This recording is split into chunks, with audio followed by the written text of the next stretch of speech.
कल भी कहा, आज भी कहता हूं, कोई एक लाश दिखा दे। जब से ये भागे हैं इसके बाद लाशों का प्रोपेगेंडा शुरू कर दिया है। इनको अपनी शर्मिंदगी छुपाने का मौका नहीं मिल रहा। वफाकी वजीर दाखिला मोहसिन नकवी कहते हैं, अगर गोली चली होती तो ये पूरी दुनिया में वावेला कर देते। इज्जत के साथ चले गए हैं तो ये आपके लिए बेहतर है। इस्लामाबाद की सूरत हाल से अदालतों को भी आगाह करेंगे। अफगान शहरी 31 दिसंबर के बाद इस्लामाबाद में नहीं रह सकेंगे। अफगान शहरियों को एनओसी लेना होगा। वजीर दाखिला मोहसिन नकवी ने डीजी रेंजर्स पंजाब के हमरा पिम्स का दौरा किया। शरपसंदों के हमले में जख्मी रेंजर्स, एफसी और पुलिस जवानों की अयादत की। जवानों के बुलंद हौसले को सराहा।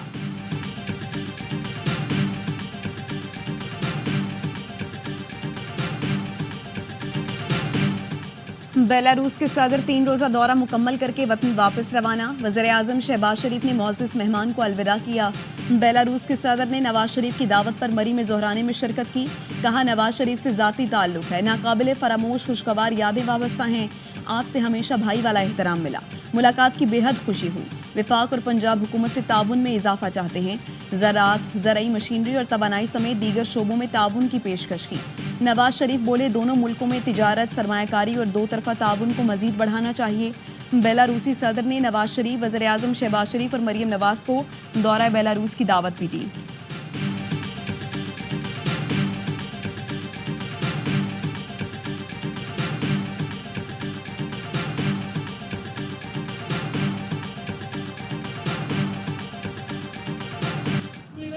हर वक्त धरने के अंदर आवाम हो, इन्होंने लोगों को गोलियां मारी। ये धरना एक तहरीक है, ये जारी है। पिछले 2.5 साल से हमारी पार्टी के साथ एक सख्ताइयत, एक जबर, एक जुल्म, जिसके अंदर हमारी चादर और चारदीवारी की इज्जत को पामाल किया गया, हमारा मेंढक चोरी किया गया, हमारा लीडर आज जेल में है। फिर भी हम पुरअमन होकर अपने हक की बात कर रहे हैं। धरना खत्म नहीं हुआ, ये एक तहरीक है जो जारी रहेगी। वज़ीर आला KP अली अमीन गंडापुर कहते हैं, हमारे ऊपर बराह रास्त गोलियां चलाई गईं, मुझ पर हमला हुआ, अगवा और कत्ल की कोशिश की गई। बुशरा बीबी पर भी हमला किया गया। मैं इसकी FIR कटाऊंगा।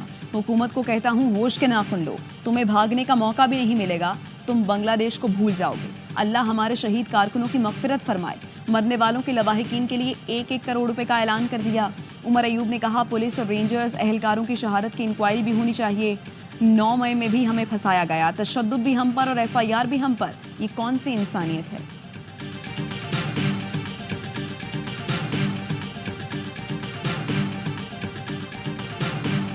गंडापुर को आज के बाद पग नहीं पहननी चाहिए। दूसरी तरफ भागा है डी चौक से अपने वर्करों को छोड़ के। किस वजह से भागा है? इस वजह से कि गिरफ्तारी ना हो।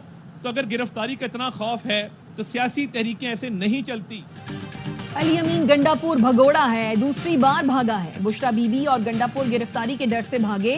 विफाकी वजीर इत्तलात अता तारड़ कहते हैं, आप लोग और आपका नजरिया नाकाम हो चुका। इनके पार्टी ओहदेदार एहतजाज में नहीं थे, अब लाशों का झूठा प्रोपेगेंडा कर रहे हैं। वजीर इत्तलात पंजाब अज़मा बुखारी कहती हैं, मशहूर ज़माना इनकलाब कल इस्लामाबाद की सड़कों पर फरार होते देखा गया। इनकलाब की इतनी तेजी से भागने का आलमी रिकॉर्ड बना। बुशरा बीबी ने कारकुनों से वादे लेकर खुद छोड़कर भाग गई।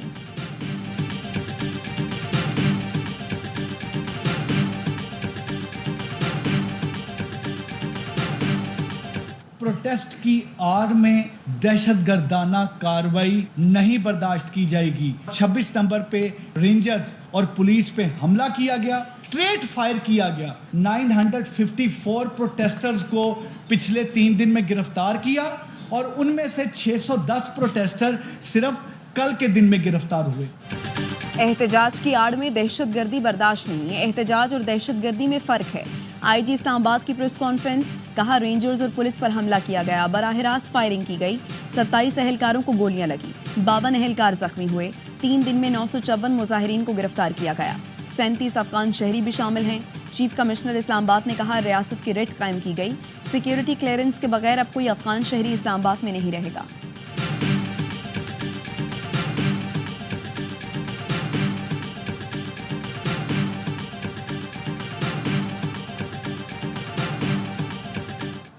मैंने तो ये देखा टीवी पे बैठ के कि उनकी साइड की जो जादूगरनी थी वो फेल हो गई और हमारा जो जादूगर था वो कामयाब हो गया और जादूगर ने पूरा जो मेला था वो लपेट के वापस भेज दिया। हमारा जादूगर कामयाब, इनकी जादूगरनी फेल हो गई। मोहसिन नकवी ने उन्हें 1 मिनट में साइड कर दिया। गवर्नर सिंध कामरान टेसोरी के पीटीआई क़यादत पर तंज़ियावार, कहा खुद गाड़ियों में बैठकर भाग गए और कारकुनों को तन्हा छोड़ दिया।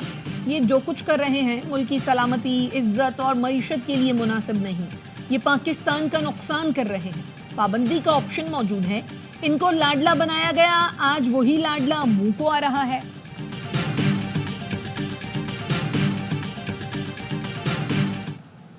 हमारा सूबा जो है वो जल रहा है, लेकिन हमारी सूबाई हुकूमत जो है वो इस्लामाबाद को जलाने के दर पे है। सूबाई हुकूमत ने सूबा मिलिटेंट्स के हवाले कर दिया। हमारा सूबा जल रहा है और केपी हुकूमत इस्लामाबाद जलाने के दर पे है। गवर्नर खैबर पख्तूनख्वा फैसल करीम कुंडी कहते हैं, इस्लामाबाद में एक ड्रामा और फिल्म देखी, कहा गया था हमारे बानी आएंगे, ऐलान करेंगे, फिर हम जाएंगे। लोगों से हल्फ भी लिया और खुद वज़ीर आला के साथ राह फरार इख्तियार की। कहा जा रहा है हमारे लोग मारे गए, क्या किसी ने कोई लाश देखी?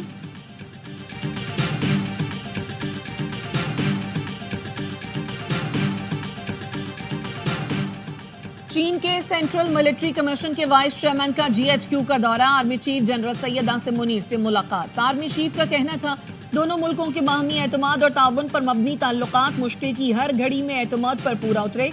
मिसाली ताल्लुकात वक्त के साथ मजीद मजबूत हो रहे हैं। चीनी वाइस चेयरमैन ने स्ट्रेटेजिक शराकतदारी पर पाकिस्तान के किरदार की तारीफ की। जनरल जैंग ने जीएचक्यू आमद पर यादगार शहादा पर हाजिरी दी।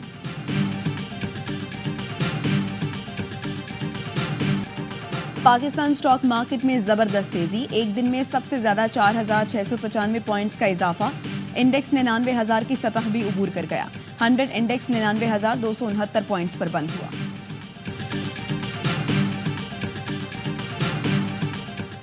और कौमी टीम ने ब्लाइंड T20 वर्ल्ड कप के सेमीफाइनल में जगह बना ली। इवेंट में लगातार तीसरी फतह समेटी।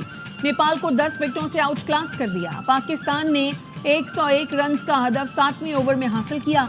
नेमतुल्लाह ने 73 रन्स की जारहाना इनिंग खेली।